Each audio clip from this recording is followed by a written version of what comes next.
di la ma sawu coono bu baax. maa ngi lay fay gërëm la bu baax a baax kontaan ci bu baax pour yow da nga yiw baax. jërëjëf kon nag koo invité bu ñëw. jërëjëf macha allah jërëjëf monsieur Cissé. alors nekkoon nga ministre d'État loolu laa tàmbalee ci jamonoy président Abdoulaye Wade tey muy fêter son anniversaire certainement boo jàkkaarloo woon ak moom wala nga dégg ko dina am loo ko wax mais comme avec la magie de l'internet kàddu yi mun na yegg fu nekk xam naa dama lay bàyyi nga tàmbalee ak loolu sargal góor gi ñaanal ko ci bësam bi ñu doog a dugg ci waxtaan bi. yow Fatou gis nga ne tout le temps avec déférence lay waxee ci Abdoulaye Wade. bien sûr xam naa loolu moo tax ma lu tàmbalee wax foofu ne sama baay bu baax bi. dëgg la moom lay wax toujours ba ne deselu ma dara ci àdduna. moo tax dara feesul sama bët. yàlla na ko yàlla may sutura daay man. amiin yaa fan daay man wér daay man yàlla na ko yàlla defal. amiin yaa rabbi. nit ku baax la. li regret bi rek mooy li ñu ci teel yéex a jot waaw. suñ ci teeloon jot kenn waxatu ko. parce que tey su Sénégal changé gannaaw yàlla. moom la volontarisme am fàttalikul les socialistes lan lañ daan wax. way ay éléphant blanc. alors que lui il avait les moyens de sa politique. fekk ay recettes ordinaires à 500 milliards de francs CFA mu boosté ko yóbbu ko au double. def ko au triple bi mu fi génn ñu ngi ci woon cadre collectif la woon. kooku c'était un homme un visionnaire un volontariste. koo génne Dakar di yegg si soo passé au risque de faire de la publicité. après Pikine sooy dugg si ba gis à ta gauche xool à ta droite sa xol day sedd guy. kooku c'était un volontaire. yal na ko yàlla may sutura daay man. amiin yaa rabbi. yal nañu yàlla may ay atam. may ñu sutura bi mu am. amiin mais il est exceptionnel. alors kooku mooy président Wade ñun ñëpp ñu koy souhaiter un très bon anniversaire mu nekk ku marqué aussi Sénégal ci bi mu fi jaaree jiite réew mi donc ñu koy souhaiter un joyeux anniversaire di ko ñaanal gudd fan bu ànd ak wér.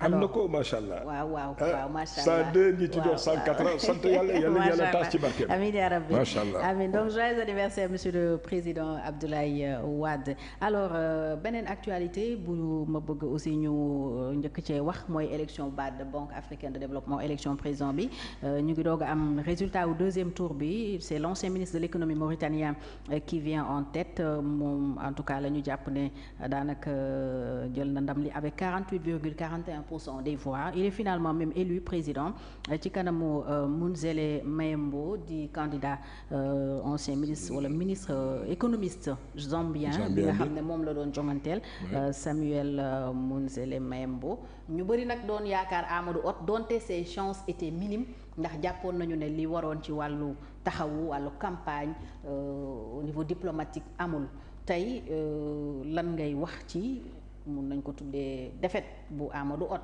ak lan moo nekkoon enjeu yi pour le Sénégal. mais enjeu yi moo doon d'abord su gagné woon c'était l'UEMOA qui allait gagner. C'était la CEDEAO qui allait gagner.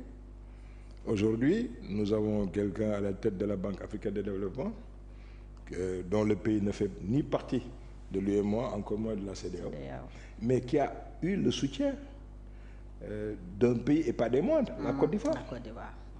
Comment comprendre aujourd'hui nos relations avec la Côte d'Ivoire tey suñu candidat Côte d'Ivoire jàppale wu ko diplomatie bu sooxe moo ko andi moo tax froidement un État ça ne se gère pas avec de l'émotion mais il faut être raisonnable. Il faut avoir de la perspective ñun suñu nawle tey au niveau de la sous-région c'est la Côte d'Ivoire. La preuve xoolal emprunt obligataire yi ñu mujjee def 60% des levées Côte d'Ivoire moo ñu ko jox 40 yi moo nekk à Dakar donc ci 60 yooyu dégguloo ci Mali dégguloo ci Burkina Faso dégguloo ci Niger la Côte d'Ivoire mooy suñu égo fii au niveau de la sous-région. C'est important aussi ñu ubbeeku dans le cadre de notre diplomatie sur la Guinée dafa am bauxite là-dessus je me réjouis d'avoir entendu Sonko pas sur la totalité de son discours mais quand il dit que c'est important ñun bi am gaz Guinée am bauxite ñu war a dem gérer ji nos relations ak ñooñu c'est important c'est de ce cadre-là et de ce point de vue qu'il faut qu'ils gèrent ces pays-là mais pas par l'émotion parce que baaxul qu'on le veuille ou non c'est des putschistes mais dès l'instant qu'un État n'a pas d'amis mais des intérêts nañ ko gérer mais tout en nous ouvrant sur l'extérieur parce que extérieur bi c'est important actuellement j'ai entendu qu'il ait dit que ça fait 1 an Banque mondiale ak Fonds monétaire dugguñu fi waaye le Sénégal se porte bien mais à quel prix? Le Sénégal tient debout. Et à quel taux? ñoom mu neex mu naqari c'était des taux concessionnels mais ces gars-là ces bandits-là ces organisations-là nit ñu def ci àdduna mais autant que faire ba suñu waree ñun mënoon leen utiliser mais rationnellement parce que teg nañu seen slogan bi ci taxaw mooy jubal jubanti mais c'est tant mieux pour nous. soo naan bandi ñan ngay wax. mais les multinationaux. ok amul lu ñu fi deful ils n'ont aucun intérêt à ce que nos pays se développent mais ils ont des FMI, taux Banque mondiale mais ils ont des taux concessionnels yoo xam ne ñun dañ ko soxla. mais comment comprendre ñuy emprunter à 6% 7% quand nous avons la possibilité avec ñoom di emprunter au maximum à 4%. ñu ngi doon wax ne sax temps yii Sénégal taux yi muy lebe ça avoisine les 12%. non baaxul à deux chiffres parce que après suñu notation yu wàcc yi. oui ñi lay lebal dañuy calculer ay risques. donc on était autour de 12%. mais loolu moo tax selon les mais dernières soo informations. xoolee léegi pourquoi ma wax la taux bi emprunt bi ñu mujjee def mais les gens n'ont pas bousculé pour yegg si ci. parce que quelque part taux yi ñu jox la léegi ak ni ñu déprécier moo ko waral.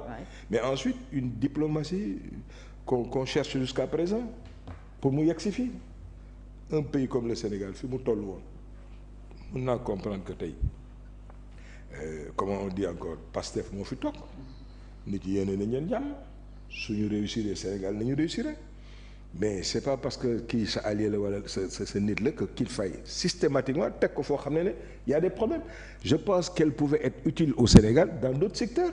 Yacine Fall. oui pour ne pas la nommer mais tey fii Sénégal tollu tey mais gis nañ ko déjà sur l'élection de Amadou Hott. Oui, de la BAD. On s'est levé trop tard. J'ai comme eu pour dit yow que loolu faille diplomatique.